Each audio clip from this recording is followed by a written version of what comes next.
ദൈവത്തിന്റെ തന്നെ നാമം വാഴ്ത്തപ്പെടുമാറാകട്ടെ. എല്ലാവർക്കും പ്രഭാതവന്ദനം. ഉൽപ്പത്തി പുസ്തകം 28-ാം അധ്യായം 15-ാമത്തെ വാക്യത്തിൽ ഇങ്ങനെ നമ്മൾ കാണും, ഞാൻ നിന്നോട് കൂടെ ഉണ്ട്. യാക്കോബിനോട് ദൈവം പറയുകയാണ്, ഞാൻ നിന്നോട് കൂടെ എന്ന് പറഞ്ഞു കഴിഞ്ഞാൽ ആരുമില്ല യാക്കോബിന്റെ കൂടെ. അപ്പോൾ നിന്നോട്, അപ്പൊ ആരുമില്ലാത്തവരുടെ കൂടെ ഇറങ്ങി വന്ന് ദൈവം സംസാരിക്കുന്ന ഇങ്ങനെ, ഞാൻ നിന്നോട് കൂടെ ഉണ്ട്. നിനക്ക് ആരുമില്ലല്ലോ. ഇപ്പം അബ്രഹാമിൽ നിന്ന് വിട്ടിരിക്കുന്നു, ഇസ്ഹാക്കിൽ നിന്ന് വിട്ടിരിക്കുന്നു, നിന്റെ അമ്മ നിന്നോട് ഒപ്പമില്ല, ആരും നിന്നോടൊപ്പമില്ല, ദാസന്മാരില്ല, ആരുമില്ല, നീ ഒറ്റയ്ക്കാണ്. വിജനമായ മരുഭൂമിയിൽ നീ ഏകനായിരിക്കുമ്പോൾ ആരും നിന്നോടുകൂടെ ഇല്ല എന്നോർത്ത് നീ ഭാരപ്പെടുമ്പോൾ തലയണ വെക്കുവാൻ ഇന്നലെ വരെ 10 തലയണയും 10 മെത്തയും കൊണ്ട് സുഖസൗകര്യങ്ങൾ ഏറെയുള്ള നീ ഇന്ന് ഒന്നുമല്ലാത്തവനായി ആരുമല്ലാത്തവനായി മരുഭൂമിയിലായിരിക്കുമ്പോൾ കർത്താവിനോട് പറയും, ഞാൻ നിന്നോട് കൂടെ ഉണ്ട്. ദൈവത്തിന്റെ ബദല ജീവിതത്തിന്റെ പ്രതിസന്ധി വരുമ്പോഴാണ് കർത്താവ് കൂടുതൽ നമ്മളോട് സംസാരിക്കുന്നത്. നമുക്ക് ദൈവം നമ്മളോട് എപ്പോഴും ഇടപെട്ടുകൊണ്ടിരിക്കും, പക്ഷെ നമുക്ക് കേൾക്കുവാൻ കഴിയില്ല. സുഖസൗകര്യങ്ങൾ കൂടെ കടന്നു പോകുമ്പോൾ നമ്മുടെ ജീവിതത്തിൽ ദൈവശബ്ദം കേൾക്കുവാൻ പലപ്പോഴും നമുക്ക് കഴിയത്തില്ല. കഷ്ടത വരട്ടെ, ഏത് മനുഷ്യനും ദൈവത്തെ അന്വേഷിക്കും. കഷ്ടത വരട്ടെ, ഏത് മനുഷ്യനും എല്ലാ പ്രാർത്ഥനയ്ക്കും. കഷ്ടത വരട്ടെ, ഏത് മനുഷ്യനും ഉപവസിക്കും. ജീവിതത്തിൽ ഭാരങ്ങളേറുമ്പോൾ ദൈവത്തോട് പറ്റിച്ചേർന്നിരിക്കുക എന്നുള്ളത് മനുഷ്യന്റെ ജീവിതത്തിൽ സാധാരണമായി നടകൊള്ളുന്ന ഒരു അനുഭവം. എന്നാൽ സന്തോഷത്തിന്റെ അനുഭവങ്ങളിൽ ദൈവത്തോട് ഏറെ പറ്റിച്ചേർന്നിട്ട് ദൈവത്തോട് നന്ദി കരയേറ്റേണ്ട മനുഷ്യൻ സന്തോഷത്തിന്റെ അവസരത്തിൽ ദൈവത്തിൽ നിന്നകന്ന് ദൈവത്തിന് കൊടുക്കേണ്ടത് കൊടുക്കാതെ മാറി ജീവിക്കുമ്പോൾ, അവന് ദുഃഖം വരുമ്പോൾ അവൻ ദൈവമായി ഏറെ അടുക്കുന്നതായി നമുക്ക് കാണുവാൻ കഴിയുന്നു. ഇവിടെ യാക്കോബിനോട് ദൈവം പറ, ഞാൻ നിന്നോട് കൂടെ ഉണ്ട് എന്ന് പറഞ്ഞാൽ ഒരു യാത്രയാണ്.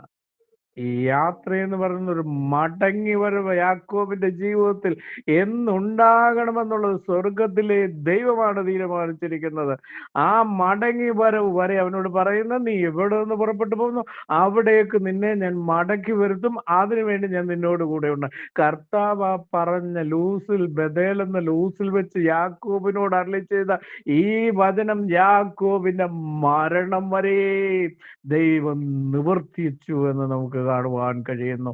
യാക്കോബ് ഫറവോനെ, മിസ്രയീം രാജ്യത്തെ ഫറവോനെ വരെ അനുഗ്രഹിക്കുവാൻ തക്കവണ്ണം ദൈവം യാക്കോബിനെ ഉയർത്തിയ വിധങ്ങൾ യാക്കോബിന്റെ ജീവചരിത്രം പഠിക്കുമ്പോൾ നമുക്ക് മനസ്സിലാക്കുവാൻ കഴിയുന്നുണ്ട്. ദൈവത്തിന്റെ പൈതലെ, ഒന്നുമില്ലായ്മയിൽ നിന്ന്, ആരുമില്ലായ്മയിൽ നിന്ന്, എല്ലാവരിൽ നിന്നും അകന്നു ജീവിക്കുമ്പോൾ ദൈവം ഇറങ്ങി വന്ന് സംസാരിക്കും നിന്നോടും എന്നോടും, ഞാൻ നിന്നോട് കൂടെ ഉണ്ട്. ദൈവത്തിന്റെ പേരിലെ ആരൊക്കെ മാറിപ്പോയാലും, ഭാര്യ മാറിപ്പോയെന്നിരിക്കും, ഭർത്താവ് മാറിപ്പോയെന്നിരിക്കും, മക്കൾ മാറിപ്പോയെന്നിരിക്കും, സഹോദരങ്ങൾ മാറിപ്പോയെന്ന്, മാതാപിതാക്കൾ മാറിപ്പോയെന്നിരിക്കും, എല്ലാവരും അങ്ങോട്ടും ഇങ്ങോട്ടും ഒക്കെ മാറിപ്പോയെന്നിരിക്കും. പക്ഷെ മാറാത്ത ഒരുവൻ മാത്രമേ ഉള്ളൂ, കർത്താവ്. അല്പം താമസിച്ചാലും കർത്താവ് വരും കേട്ടോ. സഹോദരിമാർ ഒരുപാട് കണ്ണുനീരോട് അപേക്ഷ കഴിച്ചിട്ടും വരാതിരുന്ന കർത്താവ് ഇനിയും വരികയില്ല എന്നൊക്കെ മാർത്തയും മറിയൊക്കെ ചിന്തിച്ചു കാണും. ബെഥാന്യക്കാരൊക്കെ ചിന്തിച്ചു കാണും, ഇനിയും കർത്താവ് ഒന്നും വരികയില്ല, ഇനിയിപ്പം ഇവിടെ ലാസറും ഇല്ല, ലാസർ മരിച്ചുപോയി. പക്ഷെ വരും കർത്താവ് കേട്ടോ. കല്ലറയ്ക്കുള്ളിൽ വരും. ചീഞ്ഞളിഞ്ഞിരിക്കുകയാകട്ടെ, ഏതവസ്ഥയിലിരുന്നാലും നീ വിശ്വസിച്ചാൽ നിന്റെ ലാസറിനെ ദൈവം ജീവനോടെ പുറത്തു കൊണ്ടുവരുന്ന ദൈവമാണ്. നിന്റെ പ്രാർത്ഥന വിഷയങ്ങൾക്ക് ദൈവം ജീവൻ വെപ്പിച്ച് പുറത്തു കൊണ്ടുവരും. നീ എന്താണ് പ്രാർത്ഥിക്കുന്നത്, എന്താണ് അപേക്ഷിക്കുന്നത്, നീ എന്തിനാണ്? അല്പം താമസിച്ചാലും കർത്താവ് വരും കേട്ടോ. ദർശനത്തിനൊരു അവധി വെച്ചിരിക്കുന്നു, താമസിച്ചാലും വരും, അതിനായി കാത്തിരിക്കുക എന്നാണ് ദൈവത്തിന്റെ വചനം പറയുന്നത്. അതുകൊണ്ട് ദൈവത്തിന്റെ വചനം നിരാശപ്പെട്ടിരിക്കുന്നുവെങ്കിൽ നിനക്ക് ഈ വചനം കേൾക്കുവാൻ ഭാഗ്യമുണ്ടെങ്കിൽ, ദൈവത്തിന്റെ ആത്മാവ് അതിന് നിനക്ക് നടത്തിപ്പ് തരുന്നെങ്കിൽ, ഈ വചനം കേൾക്കുമ്പോൾ കർത്താവ് നിന്നോട് പറയും, നീ അല്പം താമസിച്ചാലും ദൈവത്തിന്റെ മഹത്വം ദൈവം നിന്നെ കാണിക്കുവാൻ പോകുകയാണ്.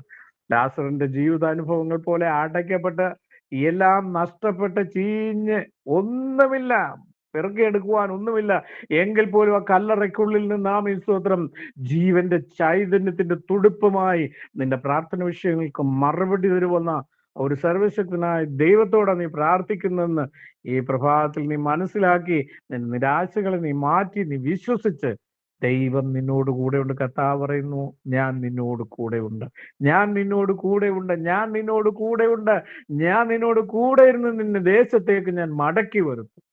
വചനങ്ങളാൽ ദൈവം നമ്മളെ